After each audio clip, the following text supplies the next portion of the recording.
Welcome to my YouTube channel. I know a bunch of you have been asking about my skincare routine. Okay, that was for my roommate. All right, great. Shifters of aggregate demand.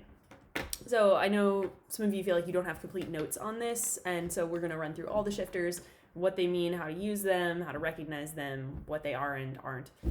So here we are. We're going to have two knots down here. Okay, so I don't forget about this. All right. There we go. All right. So first, so aggregate demand, we remember, is demand for all final goods and services produced in a nation in a year. So that could be demand from Americans, but also demand from foreigners. So keep that in mind. Okay. So the parts of GDP then are also going to be groups of people or entities that buy final goods or services. Okay, so obviously consumers, consumption spending on final goods and services is the biggest category of people, entities who buy final goods and services. But they're not the only ones, which is why we have the other ones too. Okay, so shifters of consumption. Okay, so we have change in perceived wealth. Okay, change in perceived wealth. So this one is people feeling like they have more or less money than they did before. Usually this is because of changes in value of stocks or houses or some other asset.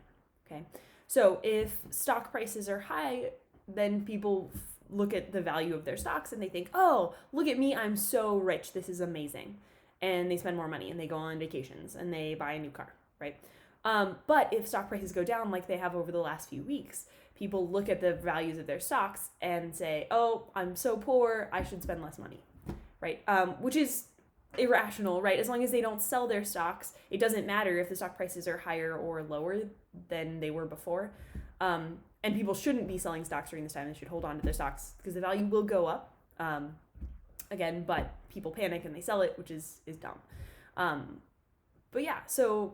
But definitely people are affected by this. They feel richer or feel poorer as the value of their stocks change. Same with the value of their house, right? So if house prices go up, people think, oh, I own this thing that's now more valuable, I'm richer, and they spend more money, okay? Or if house prices go down, then people feel, oh, this thing I own is less valuable, I'm poorer. Okay, so there's that. Second one, change in debt.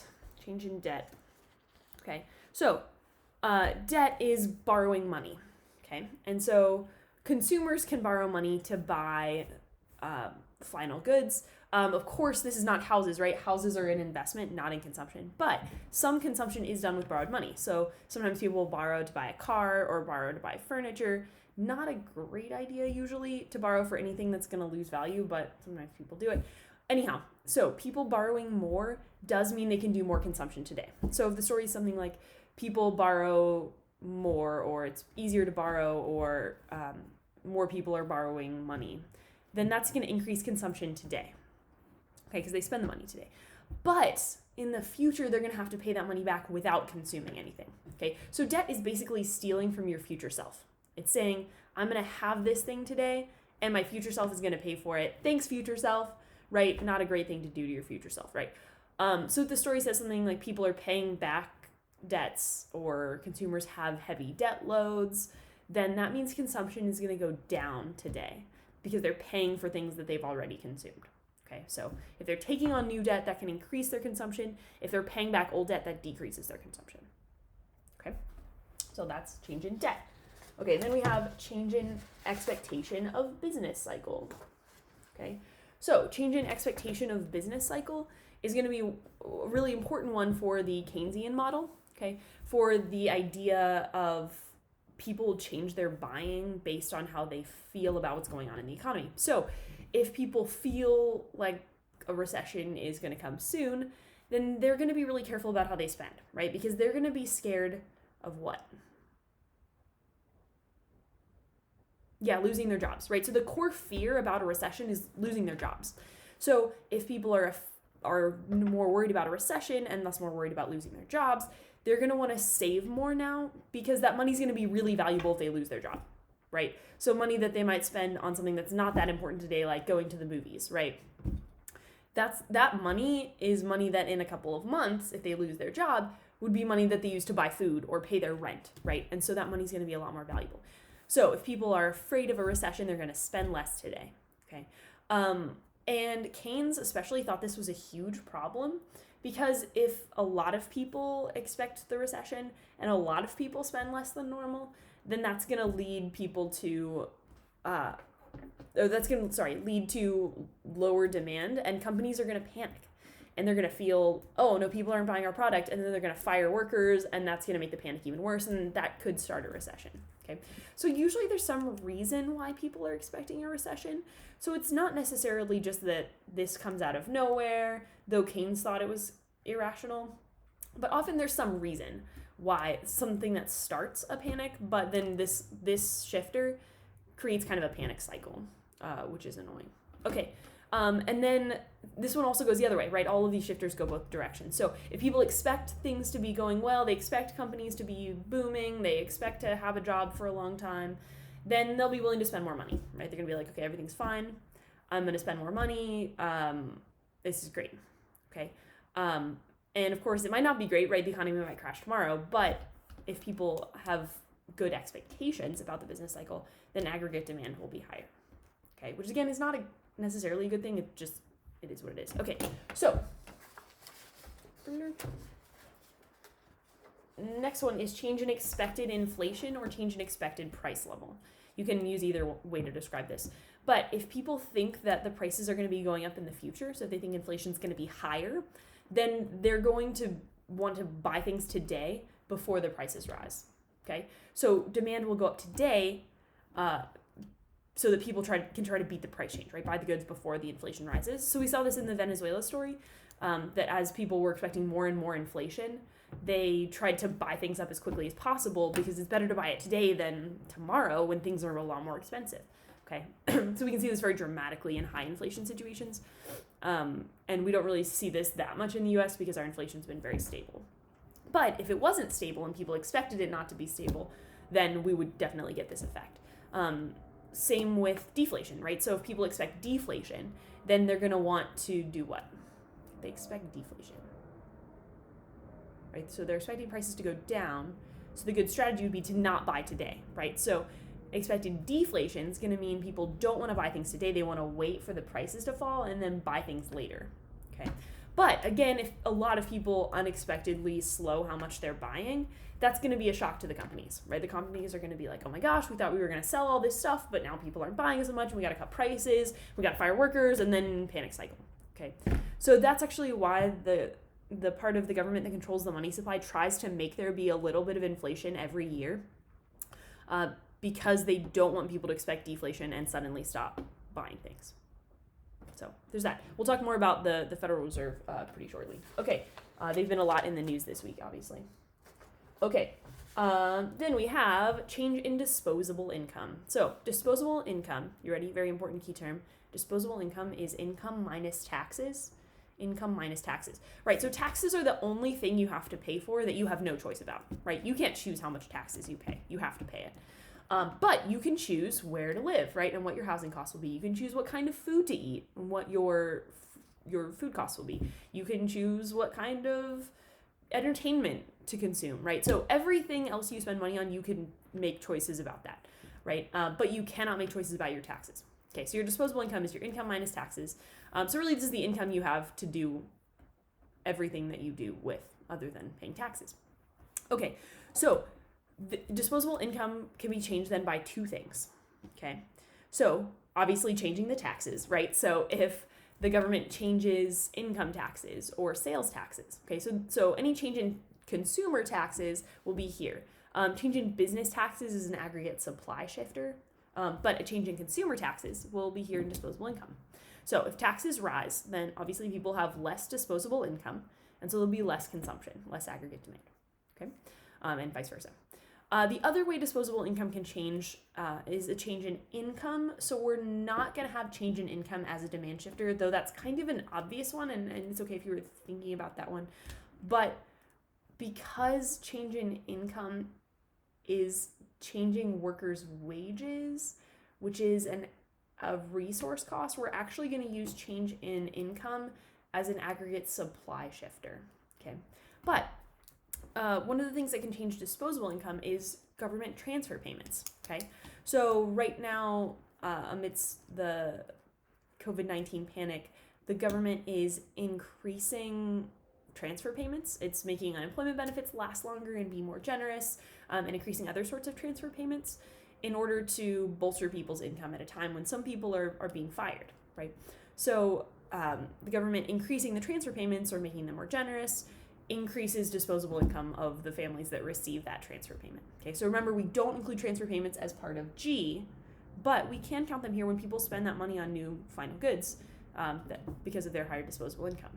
Okay, and then change in interest rate. Okay, so as we said with debt, right, some spending, consumer spending, is done with borrowed money. Okay, and so a important part of that decision of whether or not to borrow money to buy those new final goods is the interest rate. So the interest rate is the cost of borrowing money or the benefit of saving. Okay, but the borrowers feel the interest rate change more acutely than the savers do, so we're going to kind of shield the savers. It doesn't make much difference to them. But if you're thinking about taking out a loan to buy a car, right, whether that loan is 6% or 3% makes a huge difference in whether or not you're going to buy that car, okay, or whether or not you're going to get the loan now or maybe buy the car in the future if you think the interest rate's going to go down, okay, because the difference between 3 and 6% compounded interest on a car that might be, $20,000 or $30,000, that's a lot of money, okay, and so your consumers are going to be fairly sensitive to that interest rate. Okay, right? So if the interest rate is higher, people might say, you know what, I'm going to wait to buy this new car and hope that the interest rate goes down. Or they'll say, okay, well, maybe I'm going to buy a used car instead, right? Because it's expensive to borrow money right now. Okay, so there's that, change in interest rate. In some classes, we talked about change in real interest rate. So the real interest rate is just the interest rate adjusted for inflation, which is what borrowers are going to think about. But you don't need to worry about the real versus nominal with interest rates yet, but we'll get there. Okay. Okay, cool, that's all. INTER, yeah, okay. Okay, so some things that are not consumption shifters. So as we said, income, we're going to use that actually as a shifter of resource cost in supply. So don't do change in income here. And then there's not a preference shifter, you'll notice, right? Preferences was one of the most important shifters of normal demand, but it's not a shifter for aggregate demand, okay? Because if people are buying more food, right, they're buying less of other things, right? They're not buying more of everything, right? These are all reasons why people would buy more on average of everything or enough things to make a noticeable difference, right? But if there's a preference change, they're buying more things, more of one thing, but less of another thing, okay? So really any preference change is not going to be a shifter of aggregate demand, right? People are buying more of something and less of another thing, okay? These have to be things that change overall consumption spending. Okay, and preferences doesn't do that. Okay, investment. Okay, investment. So, I guess we can do the reveal. Okay, so investment, change in interest rate. Okay. So remember investment. What is investment? Say it out loud. You got it.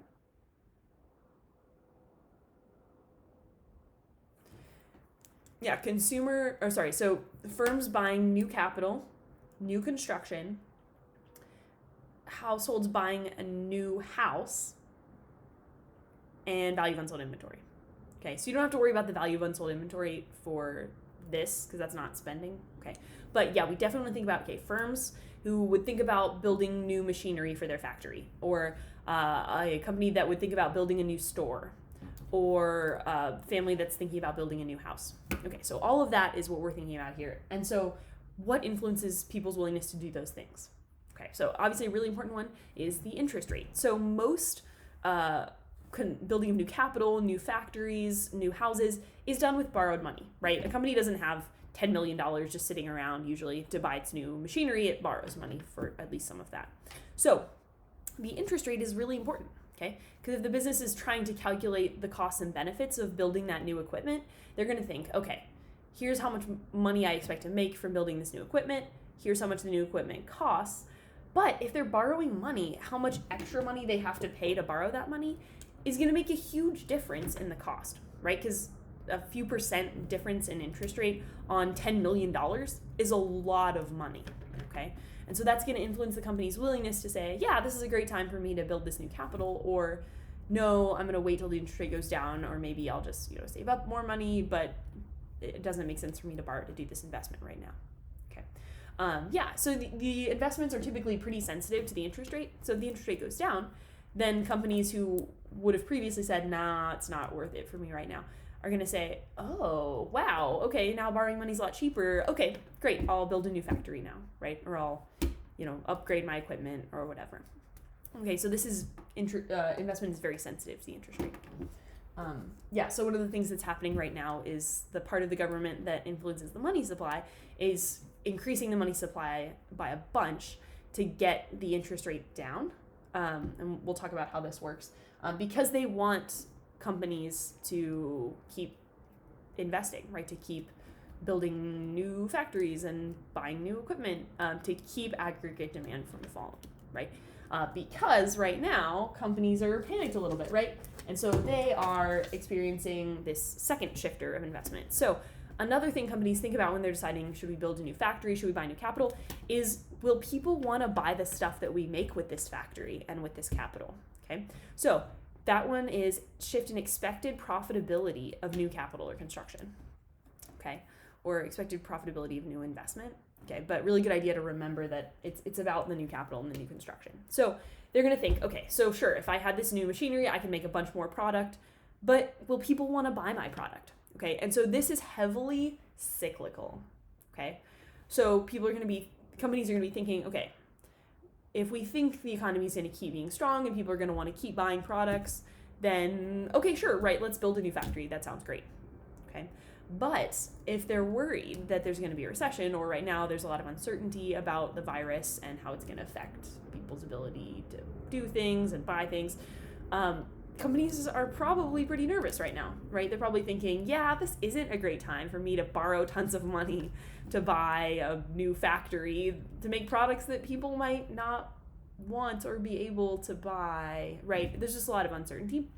And so this would be a time when companies are probably not going to be investing. But investments usually have a pretty long time horizon for the buying and setting up of them. So buying new capital or a new factory counts in aggregate demand, right? Because those new factories and new capital is a new final good, okay?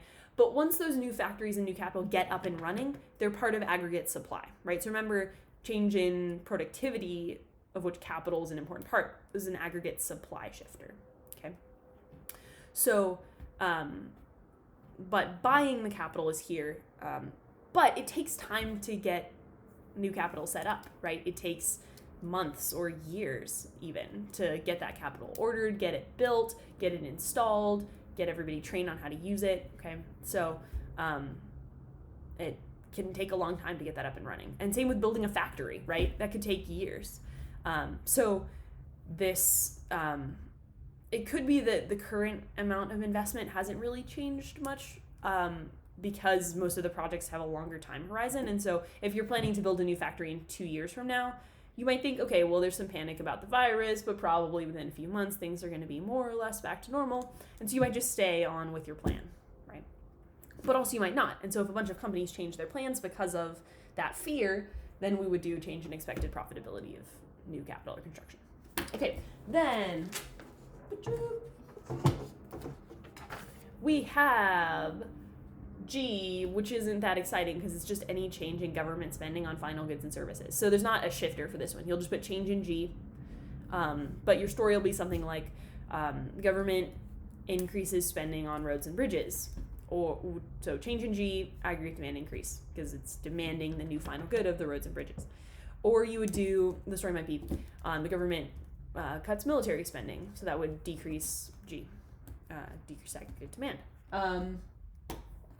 Yeah, this one's super easy. Okay, last one, change in net exports. Okay, so remember, it's not just Americans that can buy foreign goods. Not just Americans that can buy American goods, but also foreigners buy American goods, right? So two things that affect foreigners' willingness to buy American goods. There are actually a couple others, but have to do with things like exchange rates, that we'll get into maybe at the end of the year, although we might not end up having time for it. But exchange rates would make a difference, so if you're thinking that, good thought. But it's kind of messy, so we're not going to get into that yet. Okay, so change in foreign incomes.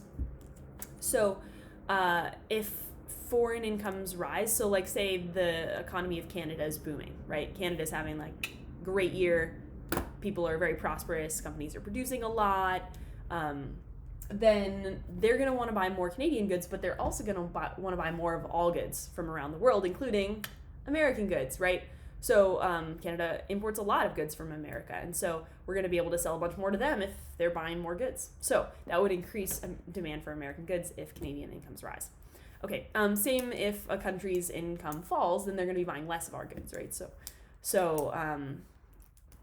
if Canadian incomes fall, they're going to buy less American goods, and so demand for American goods will go down. Okay, then foreign preferences, right? So could be that more, so maybe for the British aggregate demand, right? Maybe a lot more people want to go visit Britain, right? And so their demand for British goods and services increases as more people are traveling to Britain. Okay, then that would increase British aggregate demand. Okay, right, or more people want to buy British goods, or if a country's reputation of their goods changes, right? So if the country's goods reputation increases in the world, more foreigners want to buy that good, or if the country's reputation decreases in the world, less people in the world want to buy that good. So that'd be changing foreign preferences. Good. Remember, this is all demand. So if you have anything changing with supply, that does not affect these, right? So, like some production in China is shut down because of the virus, and so that would affect aggregate supply, but that wouldn't affect aggregate demand. Okay, it's just production is interrupted, so it's a supply shock, but that's not aggregate demand. Another big one is, so during World War II, there was a lot more production of military goods and less of consumer goods, right? But overall production was not really affected. Okay, we just changed what we produced. Okay, although because it came after the Great Depression, there was unusually low production during the Great Depression. So overall aggregate supply did increase during that time. Okay, cool, good job, team.